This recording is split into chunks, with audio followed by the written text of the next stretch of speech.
Jacaylku qof ma dilo, laakiin waxa uu u dhaxaysiiyaa nolol iyo geeri.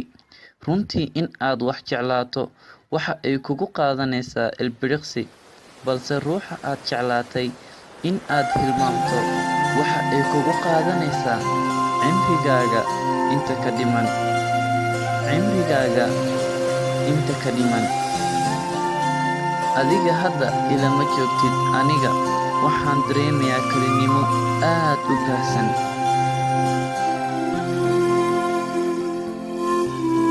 Mar walba oo aan adiga ku xusuusto, waxaan jeclaystaa dunida in aan iskaga tago, waayo adiga la'aanta maba aqaano nolosha halkay u socoto.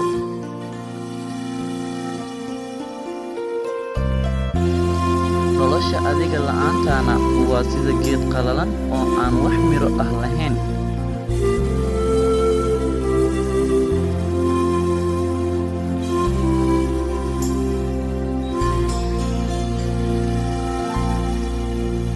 Waxaan isku dayay wixii tegay in aan ka soo qaado waxaan dhicin, balse wixii tegay waxa ay saameyn ku yeesheen waxa soo socda.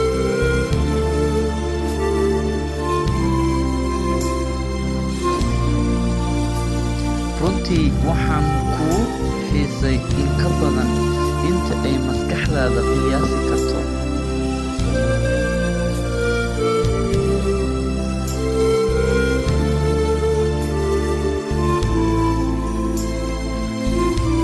Nolosha waa mid socota, cimiladana waa mid isbeddelaysa, laakiin dareenka xanuunka badan ee qalbigayga asiibay ma ahan mid isbeddelaya. Rajo ama riyo buuxin karta ma jirto booska aad adiga banaysay.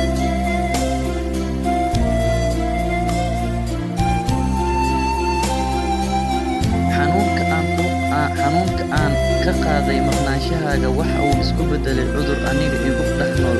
Xataa haddii aan codkaaga maqlayo, iguma filna, waayo ma awoodo laabta in aan ku geliyo.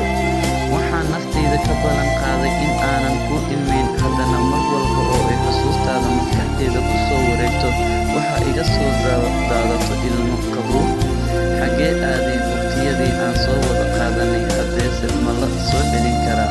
Adigase haddii aan cod dheer kugu waco, ma ii maqlaysaa?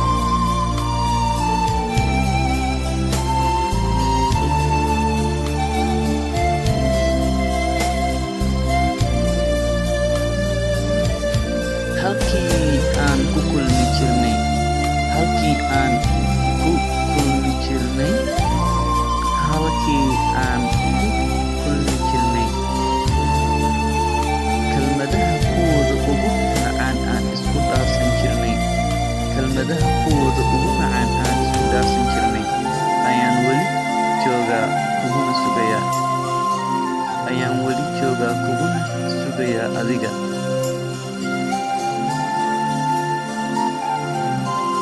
Si walba oo ay ahaatana waan ku sugayaa, waayo waa waxa ugu fudud ee aan samayn karo.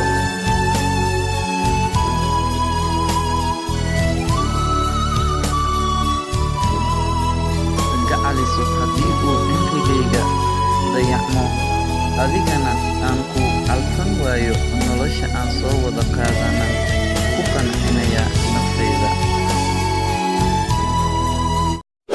Haddii aad ku cusub tahay kanalkan Farxad Jacayl, please like noo saar, subscribe na dheh, gambaleelkana furo si aad ula socoto wax walba oo aan soo dhigno.